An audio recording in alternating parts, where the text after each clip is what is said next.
Bum. Hey, everybody. Come on in. Come on in. It's time. It's time for Coffee with Scott Adams. And how about this? I'm on time. Yeah. Yeah, that's new.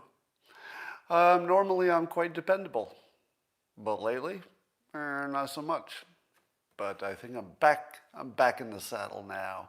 And how can you make the best of this morning? Well, I've got a suggestion. It's called the simultaneous sip. And all you need is a cup or mug or a glass, a tankard, chalice or stein, a canteen, jug or flask, a vessel of any kind. Fill it with your favorite liquid. I like coffee. Join me now for the unparalleled pleasure of the dopamine hit of the day. The thing that makes everything better is called the simultaneous sip. Did you get here on time? Hurry, hurry. It's time. Go. Could have been warmer, but still excellent. Still excellent.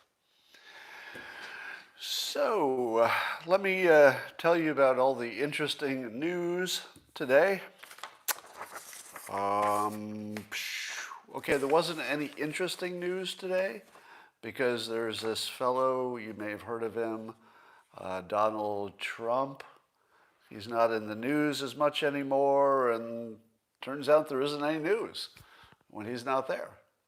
But we can still talk about him even though he's not in the news. Yeah, we still have that. It's sort of like trying to get off a heroin, and you have that, whatever that drug is you take when you're trying to get off heroin. That's what we got. So let's have a little bit of that. So a Cardiff University study of Chinese social media influence discovered that one of the things that the Chinese were pushing was the claim that Trump had said to drink bleach. That's right. So now there's a study that shows that China was boosting the hoax that Trump had said drink bleach. Now, of course, the hoax is started by our own media, so you can't really blame China for. So basically, all China needed to do to influence our elections is retweet CNN hoaxes. And I'm looking at it and I'm saying, damn you, China? Wait a minute. Is that really China influencing the elections? Because all they did was use social media and retweet some stuff they liked, which I'm pretty sure is legal. You can retweet things you agree with, right? Now, of course, I don't know how many accounts were involved, but apparently not a lot. It was like dozens of accounts. Did it make any difference to our election? Probably not. But I would just point out that China and CNN were apparently on the same side when it comes to the bleach drinking hoax, which even today people are arguing with me online. But that really happened, Scott. I saw it with my own eyes. Here's a link to it. And of course, the link doesn't have it, but they think they actually sent a link with something about Trump saying drink bleach, but it's not there. It's kind of spooky. Speaking of believing things that don't exist, the Q phenomenon needs to be understood very differently than the way it's being portrayed. So I think CNN's take on it is that there are people who believed in Q and they're crazy people. And then there are people like CNN's hosts who don't believe in the Q stuff, and they are reasonable people. People with good brains that are working really well. They're seeing the world about the way it is, pretty accurate. But those other people, those Q people, according to CNN, it's a crazy bunch. We don't even know what's going on there. Let's just laugh at it. Let's just laugh at it. But is that a good description of what's happening in the world? Well, I would have said so before I became a hypnotist. You hear about this too much from me already, but one of the main things that you learn to be a hypnotist is that everybody is Q. Everybody is a Q believer. If you don't get that, then you can't be a persuader.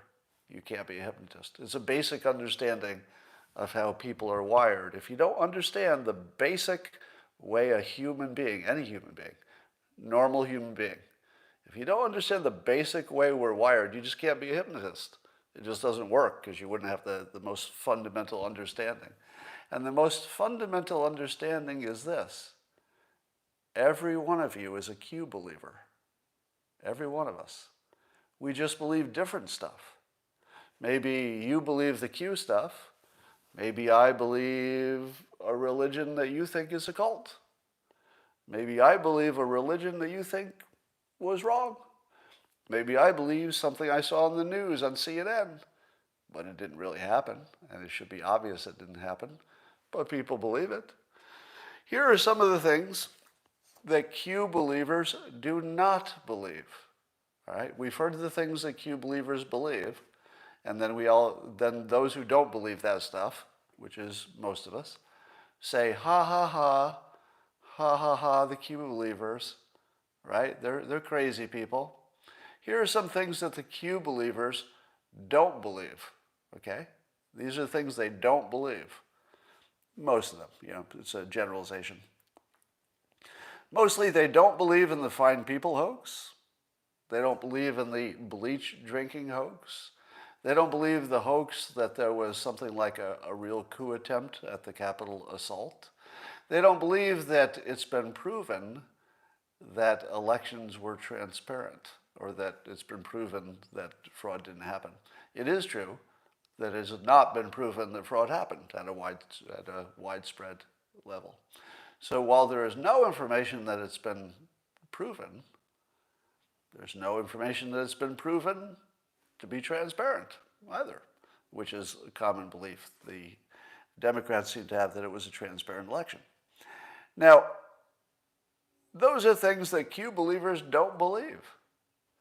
How many of the people who watched the CNN special about the Q believers sat there in their little stupid chairs saying, ho, ho, ho, look at the things those idiots believe. At the same time, they believed everything CNN told them for years. That's what's actually happening. Somebody says, why are you defending Q? Why are you so fucking stupid that you think I'm defending Q? What's wrong with you? Seriously. How can you fucking listen to this and say, why are you defending Q? That's like the dumbest fucking thing anybody said in months. No. The point is, they're not any worse in any way than any of you idiots, right? And that includes me. So we're all idiots. So I don't put you in the idiot class and then not put myself there. Human beings are fucking idiots. We're all idiots. We're just idiots in different ways. All right? So I was playing, we've been playing Trivial Pursuit, Christine and I have, in some of our downtime. So we're not Trivial Pursuit per se, but we've been playing these online trivia games. And it is fascinating to play online trivia with someone who is also very smart, but the things they know about are different than the things you know about. And you realize, like for example, I learned I don't know anything about the planets. Nothing. Turns out the solar system is like this big, blank box. I knew there was planets. I just didn't really care about them too much. What's the biggest planet? Let's see how much you know about planets. What's the biggest planet without looking it up? I think it's Jupiter, right? How many moons do each of the planets have? Do you know that? Well, here are the planets in order. I think you got your, what's closest? You got your Mercury, then your Venus, your Earth, your Mars, your Jupiter, Saturn, Uranus, and Neptune, in that order. Did you know that? I didn't know it until the other day. Do you know how many moons each of our planets have? Well, Mercury, closest to the sun, in terms of how close they are to the sun. Mercury is 0, Venus 0, Earth 1, Mars 2, And then I think it's Saturn with like 79 moons. And then it goes to Uranus with 62, and then 24, and something else, 14, 27, 14. So look how much I don't know about the solar system I'm in. Right? Pluto, don't give me your Pluto. I don't need any Pluto stuff. Let's not call Pluto a planet. Let's go with the consensus. Anyway, my point is that everybody has blind spots. Everybody has stuff that they think is true that isn't. Everybody has gigantic gaps in their common understanding of the world. And I'm no different, you're no different. So as soon as you tell yourself that the Q people have some kind of weird mental problem, you don't understand anything about the world. It's the most basic understanding that you need to have about reality is that the Q believers are normal. They're not right, they're just normal. Just like you, they just believe different stuff and you believe other stuff that isn't true. For the most part, we're all in that category. All right. So COVID hospitalizations have dropped below 100,000 for the first time in nearly 2 months. And that's not enough to celebrate yet, but could be the turning point. Because correct me if I'm wrong, but shouldn't the pandemic still be getting worse? Because we're right smack dab in the middle of the winterist time, right? So I would think, all things being equal, the virus should have continued getting worse through February, unless we were doing things that worked. So one of the things you should know is that although the vaccinations have only gotten to, 5 or 10% of the population, if they get the 5 or 10% that matter the most first, you should probably get something like, I'm just going to put a guess on this, but I'll bet that 10 to 20% of the public being vaccinated would be something like a 50% reduction in deaths. If you vaccinated the right people, right? If you get the people most at risk of actually dying from it, the old people, and the most risk of getting it, the frontline workers, let's say, you should be able to take 50% right off the death rate in maybe another month. The last 50% is going to be tough. But the first 50% you should get fairly quickly, and I think we might be just a week or two away from seeing a pretty steep drop. So we'll see. I'm being an optimist. Maybe the numbers don't quite work that way, but it should make a difference if you get the ones who are going to die. If you protect them, that should make a big difference. All right. Apparently 5 of, I guess all of them, I think, Trump's impeachment defense attorneys all quit a little more than a week before the trial is going to be set. And somebody who's familiar with the discussion says that the reason that they quit is that Trump wanted the attorneys to argue there was a mass election fraud and that the election was stolen. Now, does that sound familiar? So that's exactly what I said Trump should do. Because he's not going to get convicted in the Senate, and he's never made his argument. His argument has always been made by, hyperbole, and it's always, the bad claims, and if there are any good claims, we haven't heard them yet, but if the bad claims are the ones getting all the attention. So Trump has never had qualified people stand in front of the whole public and just tell them what he believes to be true, with whatever is the best information they have without the crazy Venezuelan stuff, etc. Now, how much would you like to see Trump just make his case for what he was thinking about the election security? I'd really, really like to see it. And I think the country would be better off, actually. I think we actually need to get past it. Now, my guess is that if you were going to see some kind of, a kill shot, probably you would have seen it by now, right?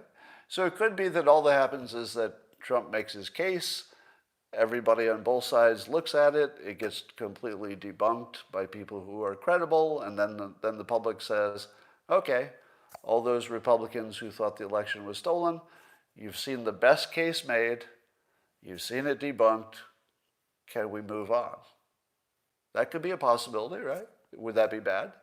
Would it be bad for the Republicans who still harbor some feelings about the election to just sort of get it out of their system? Let's just put it all out there. There's a little time has gone by, so it's not as red hot as it was. Just put it out there. Let the debunkers debunk. Let's just see what we know and what we don't, and maybe it tells us how to fix it for next time. I feel as though the temperature has come down enough that we could talk about it now, for the first time, really, because people were too excited about it might change the outcome if you talk about it. Somebody says, you lost. Get over it, loser. Goodbye. I don't think you quite understand what's going on here, Cuke, but you're gone. I think the country needs to hear the argument and also hear the debunk of the argument, and that really hasn't been done to, let's say, the satisfaction of the public. Now, some will say it's been done to the satisfaction of the courts. I don't believe that to be true. I believe the courts sort of had a casual acquaintance with some of the claims that were more ridiculous than the others.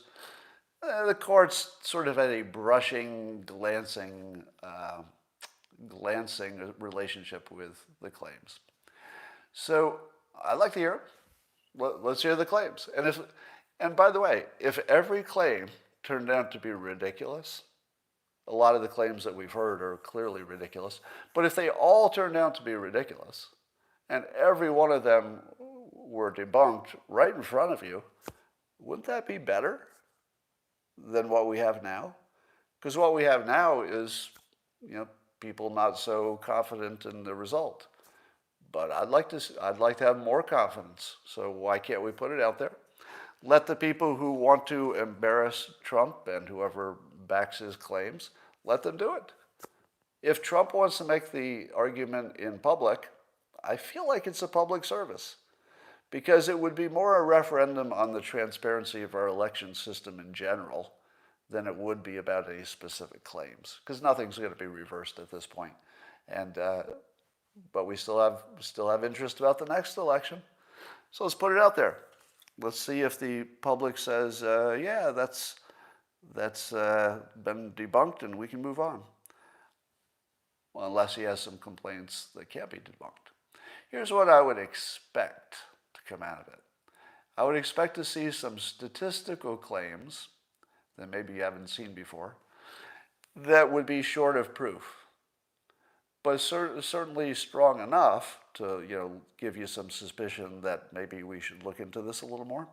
Probably enough to make you work harder to fix the integrity of the system so that it's more transparent. If all we get out of it is more transparency for the next election, that's a lot. That would be a lot to get out of it. And I wouldn't sneeze at that. That could be a great public service, actually, if done right. If done wrong, it's just a good show, which would be okay too.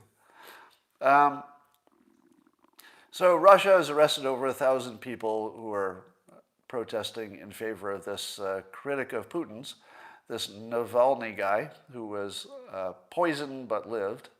People assume that Putin tried to kill him. And I guess he's got some popular support because there are protests in Russia. But I wonder if the U.S. is behind any of that. Do you think the U.S. or, I don't know, Great Britain or anybody, do you think anybody's helping the protesters a little bit? Wouldn't you assume they are? Don't you assume that in the Biden administration, since we know that Hillary Clinton was at least accused of helping the protesters moving against Putin back in Hillary's day, wouldn't you assume that Biden is doing a similar thing? Trying to move against Russia by giving their opposition a little bit of a hand or a little bit of a push, maybe just propaganda-wise, maybe maybe just propaganda. Yeah, why not? I mean, I assume that everybody's doing it to everybody, so I guess we'll never know. There was one of the claims by the critic is that Putin has this secret mansion that's just super gaudy and it's got a giant aquarium and stuff in it. And Putin says that's not his and doesn't belong to anybody he's close to. To which I say, does any of that matter? Is there somebody who thinks that Putin doesn't have a nice house?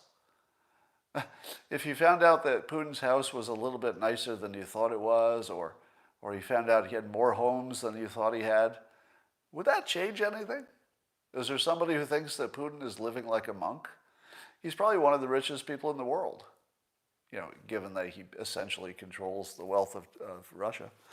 So I'm not sure that the critic has much on him, given that it's just what everybody would assume. He's living like a king. All right, so we'll keep an eye on that. Here's in propaganda news. Have you seen the phrase "the big lie"? I think CNN uses it, maybe MSNBC. The big lie with capital B, capital L. Now, I believe that the origin of that phrase, the big lie, comes from Nazi propaganda. And the idea that the bigger the lie, the more likely you can get people to believe it. If a lie is so big and outrageous, people are actually more likely to believe it. You can see the Q phenomenon is one of those examples. The Q was such a big, crazy claim that the very bigness of it makes it look convincing. It's small claims that you can doubt. It's like, hey, did somebody do something? I don't know, I doubt it. But you make it big enough and people will just sort of buy into it because it's so big. The bigness actually is part of selling it. So that's what the Democrats have decided, that anybody who's claiming there was a problem with the election are part of the, quote, big lie. Basically painting them as Nazis, right? Basically painting them as Nazis. And basically painting me by association, right? And I'd like to give a shout out to the propaganda masters who have done this. The branding of the election claims as being the big lie is really good Nazi propaganda. Because what they've done is they've projected their own fault on other people, turned it into the big lie, put a brand on it, and actually sold it. They actually sold it to the people who were complaining about transparency. They said, your claim of fraud is the big lie, rather than the claim that the election was transparent. Which one's the big lie? Is it true that the election was transparent? I haven't seen any evidence of that. I've seen evidence that people have not found proof there was widespread fraud. I agree that that's a completely true statement in terms of the courts. Yeah. And if I'm going to be objective about pointing out who has good technique, as opposed to who is right and wrong, which is a separate question, you can decide who's right and wrong. But in terms of the propaganda and persuasion technique, this is good Nazi technique. So the Democrats are using fairly tried and true Nazi methods for propaganda, and it's really working well. I guess that's why Hitler was as successful as he was, because and the Democrats are borrowing that technique here, and it works. Here's what I tweeted this morning, and I don't know if I'm canceled yet. I should probably check Twitter and see if I'm still on there. Let's see if I got canceled. Let's see if I still have an account. Boom, boom, boom. Let's see. Does Scott still have an account? Well, it looks like it. I haven't been canceled yet. All right, what I tweeted this morning, may be gone by the end of the day. I said, as I often say, and you've heard me say this, right? I've often said that I'm 100% in favor of referring to people by their preferred pronouns and labels. I think that's just good manners. I know some of you are, incensed. Why are they making me use these words when I want to use the other words that I've always used? Why must I use your pronoun? Why must I call you, this word when the other word used to be fine? And I hear what you're saying. It's annoying to you. You feel like maybe they're taking advantage of you or something like that. But to me, the biggest factor is just good manners. If somebody says, this word for me makes me feel uncomfortable, but this other word for me does not, what am I going to do with that? I'm not going to use the word that makes them uncomfortable because I'm used to it, right? Wouldn't good manners, just pure good manners, should tell you to call people what they would like to be called. That's it. If you think it's a political thing, if it's Democrat versus Republican, it's not any of that. It's just good manners. I'm watching a violent disagreement by some of you in the comments. But I would like to take that theme that mostly people on the left are pushing, that there are preferred pronouns and preferred labels, and agree with it, and say, let's do more of it. Let's do more of it. And I would like to add to that calling anybody a white supremacist, unless they're actually a member of a group that has that in the mission statement, but calling just Republicans and people who are not in any way affiliated with any kind of racist organization, calling them white supremacists, I want to put that out there that that's basically the N-word for white people. When somebody refers to me that way, as happens about 3 times a day on social media, the way I receive it would be a way I would imagine somebody would receive the N-word. It's the way I would imagine somebody would receive being called the wrong pronoun. It's the way I would imagine people would receive using the insulting word for them instead of the polite word. Now, I'm not going to say it's a contest, right? If somebody says, no, the N-word is worse than all the other words, I would say, yeah, you can make a pretty good argument for that. I'd probably agree with it. I think the N-word is maybe the worst of all words. If you were going to list all the words in the English language, you could make a pretty good case that the N-word is the worst word. So I'll give you that.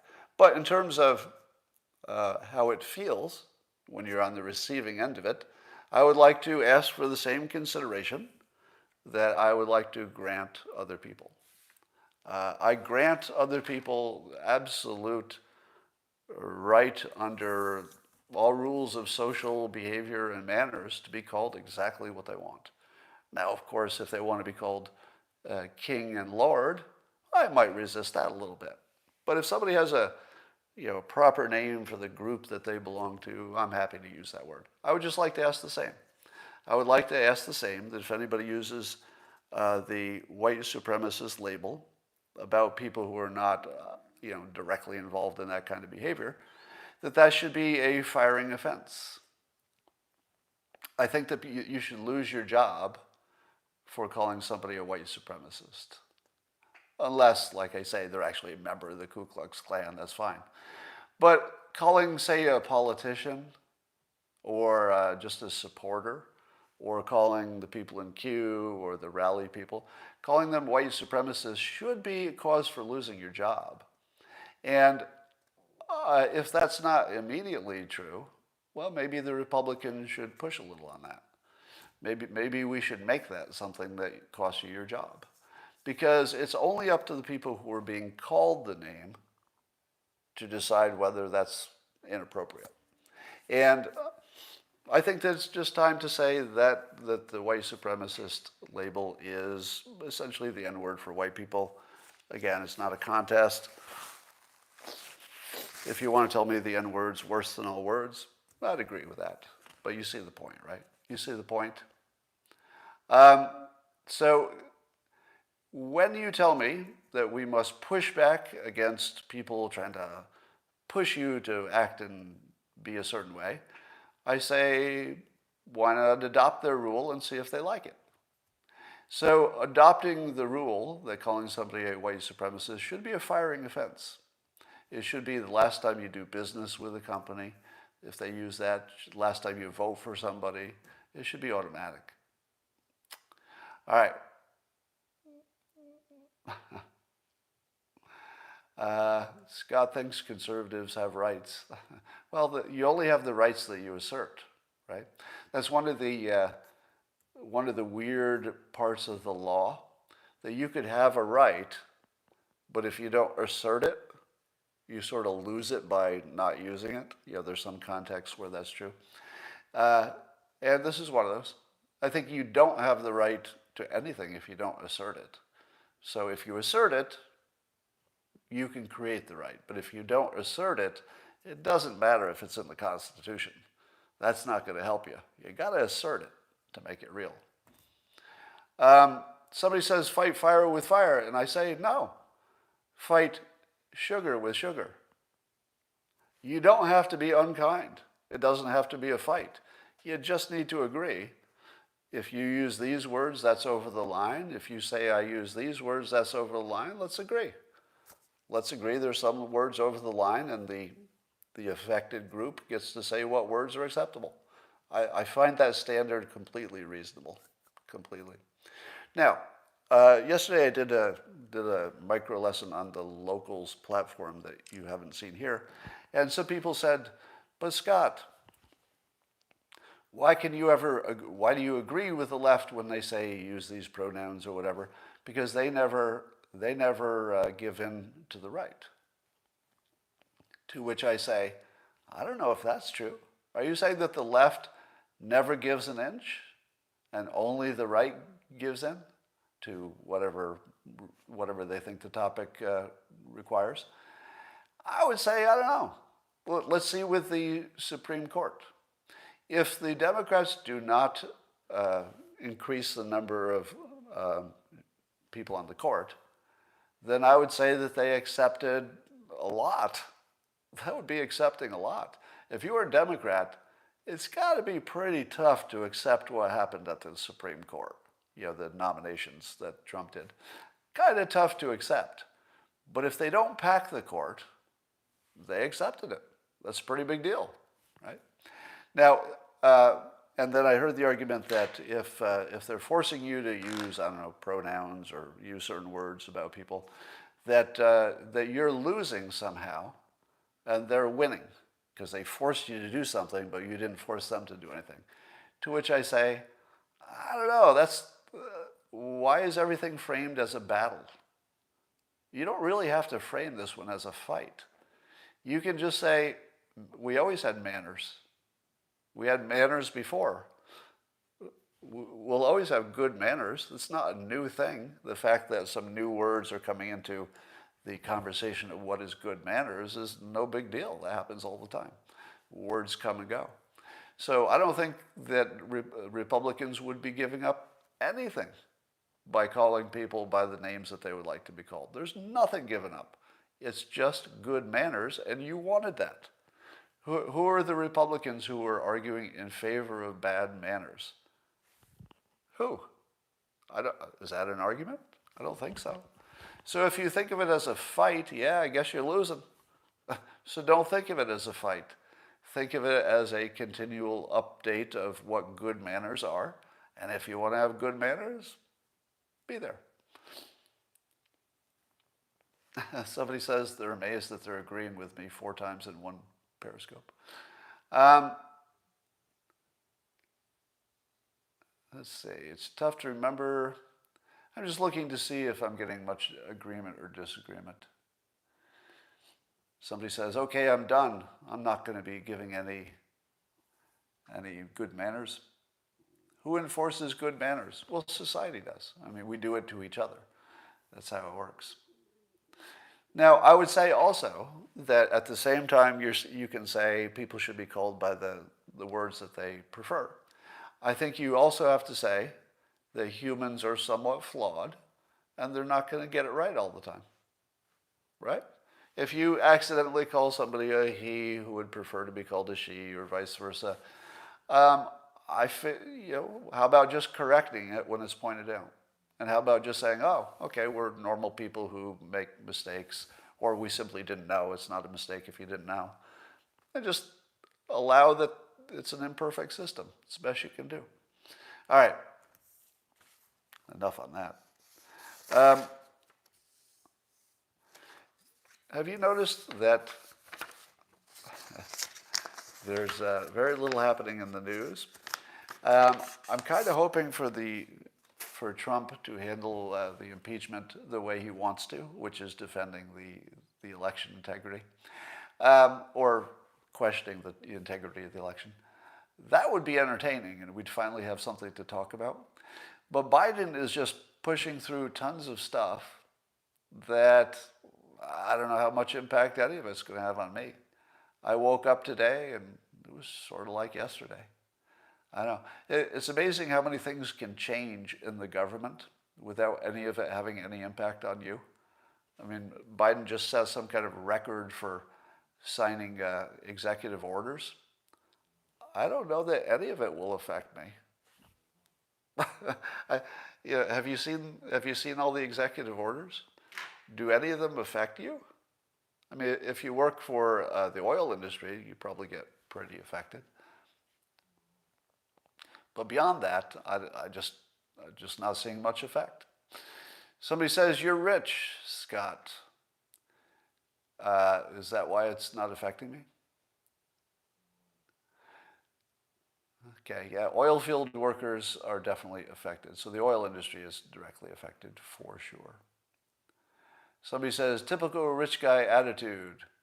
Well, if there's someone here who is directly affected by an executive order, except for the oil industry, that one's obvious, let me know. What is it that you've been affected by so far? Somebody says gas prices going up, but have they? Have they gone up already? It seems like they would, right? But have they?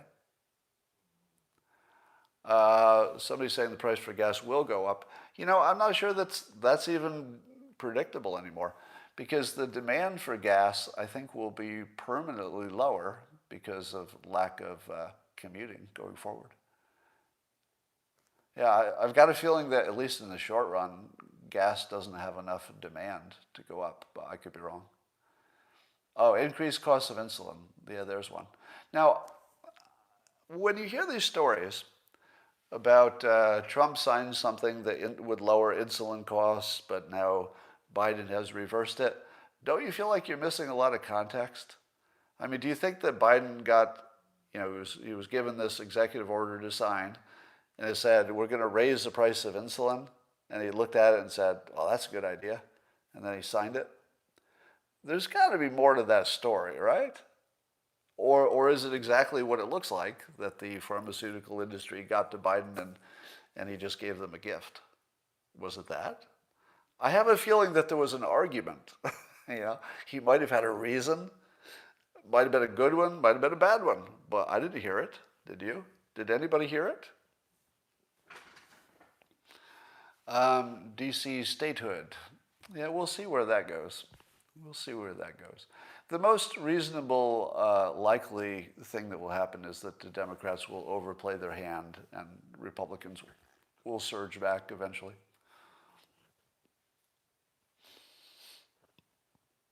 Somebody says, okay, so Scott is just a naysayer.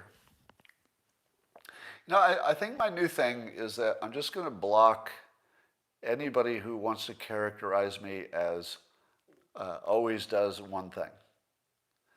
So it doesn't matter what you say I always do, but if you say I always do that thing, you're always wrong, because I don't always agree with Trump. I don't always criticize everything.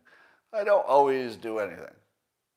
So the worst take about me is, Scott always does this. So, okay, so Scott is a naysayer, says this person that's blocked forever. Goodbye, Mike.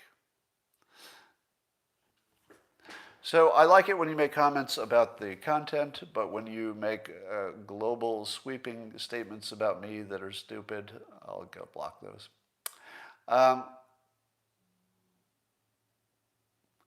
He doesn't know what he's signing. Yeah, who knows? What's your best?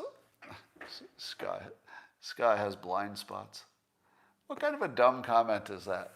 Scott has blind spots. Because there's people who don't, right? I just gave you like a whole presentation about how everybody has blind spots. and then your comment is about me, that I have a blind spot. You know I'm a person, right? I just went through a whole thing about human beings having different blind spots. So you're going to get, going to hide you. All right, that's it for now, and I will talk to you tomorrow. Did I seem grumpy today? Maybe I am. Bye for now.